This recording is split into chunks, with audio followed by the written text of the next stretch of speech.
The Diary of Samuel Pepys, 17th of February, 1660. In the morning, Tom, that was my lord's footboy, came to see me, and had 10 shillings of me of the money which I have to keep of his, so that now I have but 35 shillings more of his. Then came Mr. Hills, the instrument maker, and I consulted with him about the altering my lute and my viol.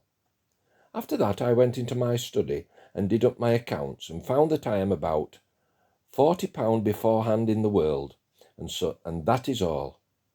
So to my office, and from thence brought Mr. Hawley home with me to dinner, and after dinner wrote a letter to Mr. Downing about his business, and gave it Hawley, and so went to Mr. Gunning's to his weekly fast, and after sermon, meeting there with Monsieur l'Impertinent, we went and walked in the park till it was dark. I played on my pipe at the Echo, and then drank a cup of ale at Jacob's. So to Westminster Hall, and he with me, where I heard that some of the members of the House were gone to meet with some of the secluded members and General Monk in the city.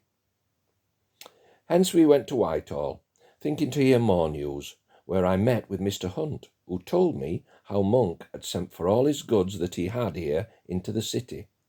And yet again he told me that some of the members of the House had this day laid in firing into their lodgings at Whitehall for a good while, so that we are at a great stand to think what will become of things, whether Monk will stand to the Parliament or no.